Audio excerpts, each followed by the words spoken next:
Doctor Utpal Roy YouTube channel থেকে সকলকে ধন্যবাদ জানাচ্ছি। আজ আমি আলোচনা করব একটি অন্যতম মেডিসিন, হোমিও জগতের সর্বশ্রেষ্ঠ মেডিসিনই বলবো আমি, ছালপার। অবশ্যই মনে রাখবেন, মাইজম সম্পন্ন মেডিসিন।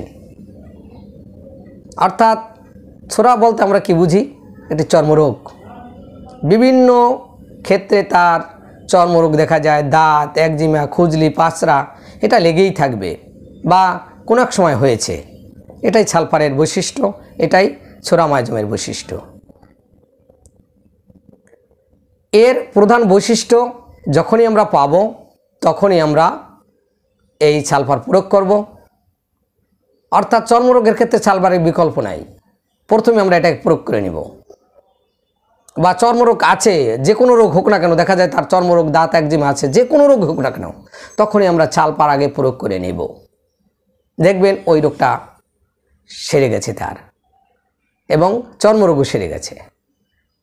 এবারে বৈশিষ্ট্যে চলে আসি যে শারীরিক ও মানসিক অপরিষ্কার, সে আসলে একটা নোংরা প্রকৃতির মানুষ, অপরিচ্ছন্ন, জামা প্যান্ট এখানে সেখানে ফেলে রাখে, নিজের শরীরের ময়লা আবর্জনা থেকে থাকে, নোংরা প্রকৃতির মানুষ, এটাকে বলবো আমি।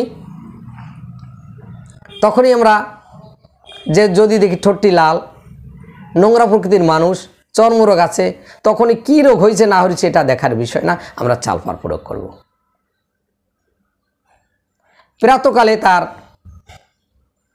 পায়খানা, সে মলত্যাগ করবে, মধ্যাহ্নে তার দুপুরবেলা তার ক্ষুধা লাগবে, সকালে প্রতিদিন সকালে সে পায়খানায় যাবে, ঘুম থেকে ওঠার সাথে সাথে দৌড় দেবে পায়খানার দিকে, টয়লেটে যাবে।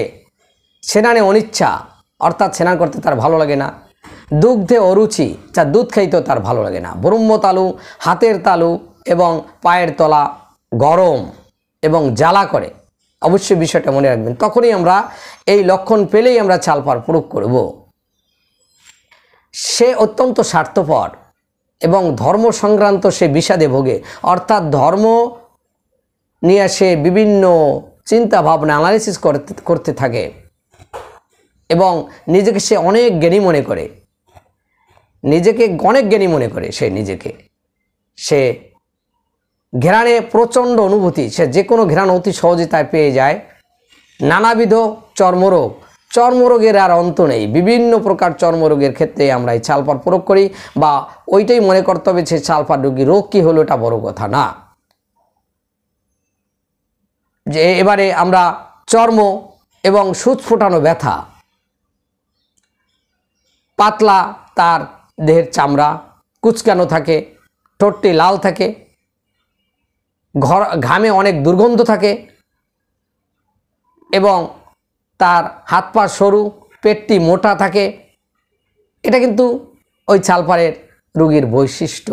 তখনই আমরা এটি প্রয়োগ করব। যেমন দেখা যায় একটা রোগী আসলো, পেটটি, হাত পা সরু, তার পেটটা অনেক মোটা, পেটে চর্বি জমে গেছে, তখনই আমরা ছালপার প্রয়োগ করব। কী রোগ হলো ওটা দেখার বিষয় না। সে অলস, তার প্রবল পিপাসা, সেক্ষেত্রে আমরা দেখা যায় একটা রোগ হয়েছে, তার প্রবল পিপাসা, সে আলস্যপ্রিয়, সে কাজ করতে চায় না, তখন আমরা এই ছালপার প্রয়োগ করব। ক্রিয়াকাল এই ছালপারের অত্যন্ত বেশি, অধিক ক্রিয়াকাল, অনেক দিন পর্যন্ত এর এক ফোঁটা মেডিসিনের বা ওষুধের ক্রিয়াকাল অত্যন্ত বেশি দিন থাকে। এই ওষুধটি সাধারণত ছালপার সকালে প্রয়োগ করলে ভালো ফলাফল পাওয়া যায়, কথাটি অবশ্যই মনে রাখবেন। সেই ছালপারের রোগী, সে কিন্তু কোনো শাসন নিয়ম কানুন মানে না, এটা একটা অভদ্রতা। এটাই তখনই আমরা ছালপার প্রয়োগ করব। এই ছালপার রোগীর রোগ বারবার রিপিট করে, পুনঃ পুনঃ প্রকাশ করে। একটি রোগ দেখা যাচ্ছে আগে হয়েছে, আবার এখন হলো, আবার এখন, তখন ছালপার অবশ্যই প্রয়োগ করে নেব। ছালপারের পরে ক্যালকিলিয়া কার্ভ, লাইকোপোডিয়াম এবং নাক্স ব্যবহার করলে ভালো ফলাফল পাওয়া যায়, মনে রাখবেন। সকলকে ধন্যবাদ জানাচ্ছি, সকলের সুস্বাস্থ্য কামনা করে আজকের ভিডিও এখানে শেষ করছি। ভালো থাকবেন।